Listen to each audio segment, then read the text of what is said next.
Welcome back to the Common Sense Crypto channel, everyone. This is Rich making another video on XRP today. As usual, I therefore hope that everyone is enjoying their day today. We're going to talk about XRP no matter where you are in the world. This is the one-day chart once more. The current price is $2.39. For XRP, it was a green day. You know, everyone had such bad things to say about XRP yesterday. It would drop below $2 once more. I even mentioned it in a video, but what did XRP accomplish? It had the opposite effect, began to ascend again. Will the market continue to rise, though? Hopefully that will occur. It's still far too erratic. Take a look at Bitcoin once again above $110,000. All I want is for Bitcoin to keep rising. Before it falls apart, do that parabolic move, because the rest of the market will follow suit when that occurs. It seems like there is an endless delay during this cycle, even though we have been anticipating this for a very long time. Even when the chart appears extremely bullish, a real-world event such as discussions about tariffs or international conflicts occurs immediately after, bringing it back down. Suddenly, we are in the waiting game for another market recovery. I hope it keeps going up from here. Next Thursday, President Trump will meet with Chinese President Xi. Therefore, this meeting will either be cancelled, it will go really well and cryptocurrency takes off, or it won't go well and we will dump out again. All I can hope for is that this meeting goes well. After they reach an agreement, we all proceed. If you have at least 100 XRP in your possession, click the like button. This is what I will tell you. If you have at least 100 XRP in your possession, hit the like button. And the reason I wanted to bring this up is that I see a lot of people advising you that you should have 1,000 XRP at the moment. You must have 10,000, 20,000 or 50,000 XRP in your possession. Don't worry about it. Listen, while you still have the money, purchase whatever you can. Retail is not priced out as long as you can purchase a single full XRP. That's my perspective on it. You'll be fortunate if you can purchase 100 XRP in the future. If you are able to purchase one entire XRP, you will be quite fortunate. That's it. After the banks have finished testing the private ledger, time to depart, and there will be a lot of events that precede that. Retail will therefore probably be priced out of XRP by the time the banks exit the testing phase. You aren't yet priced out though, as long as you can still purchase a single coin. Moreover, purchase anything you can afford. Don't worry about it. As I always say,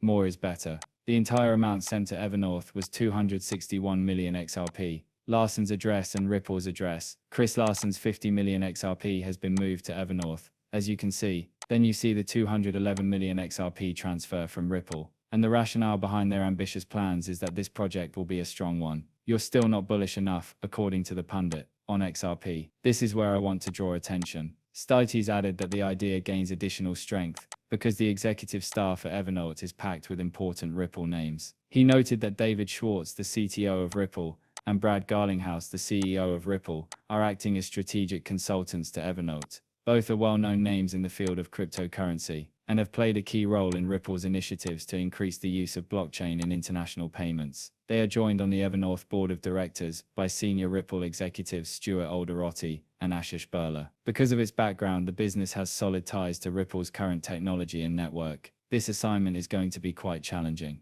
Brad Garlinghouse also signed on for this, although I was unaware of it. Stuart Alderotti is no different. Over time, this endeavor will most likely grow into a huge undertaking. I can't wait to see where it will go. And the link between the president and the CEO was the topic of conversation. In my opinion, this is quite large. At Ripple Swell 2025, we are thrilled to have Patrick Whitt from the White House's Digital Assets Council as one of our keynote speakers. You can't miss this conversation. As a last resort, you have until tomorrow, October 24th, to request your invitation to attend. You see, the President's Council of Advisors on Digital Assets has an executive director. He is paired with all of the other attendees of Ripple Swell this year, including BlackRock, JP Morgan, and Nasdaq. From here you can see where Ripple is headed. You only need to check out who is going to Ripple Swell. You want to purchase XRP just because of that. As the Fed supports DLTs like Ripple, XRP's dominance is set to take off. As the Federal Reserve emphasizes the possibility for quick deployment of DLT networks, like Ripple,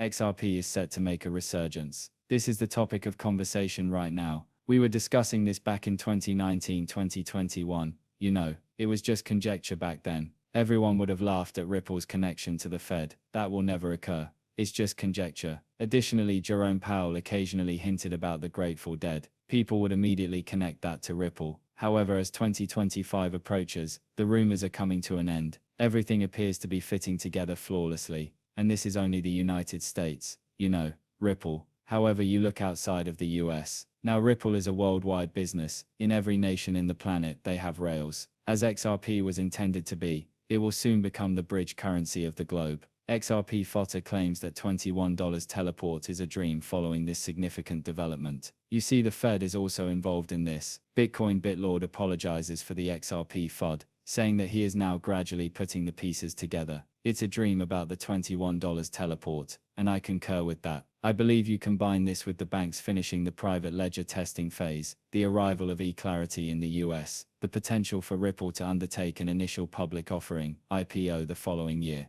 and Ripple obtaining that banking license. The list, after all, is endless. The only cryptocurrency in this market that will yield a parabolic return on investment is the one we own. XRP will begin to make a significant breakthrough, and the FOMO will be crazy when it does, I promise you. All the way to the top, people will be selling their cryptocurrency at a variety of prices. Additionally, for the first time in history, institutions will be purchasing XRP simultaneously as they sell it. Is undoubtedly on the way. $54.7 million in cryptocurrency assets are seized by USDA. $27.9 million for Bitcoin, $16.5 million in ETH, Solana, $2.5 million, and XRP, $7.8 million. Although it's absurd that XRP is on this list, this will also happen frequently. In the background, this has been occurring. Numerous investigations pertaining to cryptocurrency and illegal activities are ongoing. Additionally, I believe that they are acting in this way because they still wish to maintain the myth that cryptocurrency is exclusively utilized for illegal purposes. Since most illegal activity is carried out using cash, paper money, and US dollars rather than cryptocurrency, you can only imagine how much cash they were utilizing. As FXRP rises to the top, as the biggest XRP5 project to date, 40 million XRP worth $96 million are bridged. This is going to keep spreading and growing. People continue to minimize Flare. Flare is going to be a monster, I promise, and it's incredibly affordable right now. Consider it this way. Given the current pricing of XRP, would you purchase it if you could travel back in time and do it for a penny or 2 cents? Of course you would. We're now examining that with Flare. Though it won't last forever, you might still acquire it for incredibly low costs. And Flare, it will make many different cryptocurrencies useful. That's only a portion of what's happening with XRP at the moment. It will surpass that by a great deal. Flare will turn into a monster. Join now while it's still incredibly affordable. To you, sir, good day. Good day, I said. Chad Steingraber is the source of this computation using the supply in circulation. The token price would be $633 per XRP if the $38 trillion US national debt were to be tokenized. I've noticed others discussing this as well. Now, not all of the debt will end up on the XRP ledger after it is tokenized. It will also run over other networks. What if XRP were to take 20% of that? The price per XRP would be about $120. Realistically, I believe that's where XRP would go with the debt tokenization. Additionally, they want to access the $27 trillion in those Nostra Vostra accounts. When you combine those two factors, XRP suddenly approaches $1,000, or around $600, $700, or $800. After that, you begin to examine further tokenized real-world assets that will be added to the XRP ledger, and central banks using the XRP ledger to handle their digital currencies. You can see the direction of this. XRP is currently relatively inexpensive. However, as all of these events begin to unfold, you can now clearly see it's happening. The goal of Archax alone is to add $30, 50 trillion intangible assets to the XRP ledger. Consider all the other businesses that wish to do the same thing, some of which are probably bound by an NDA. Then you begin to realize just how large this is. Additionally, all of that value must travel the globe. Therefore,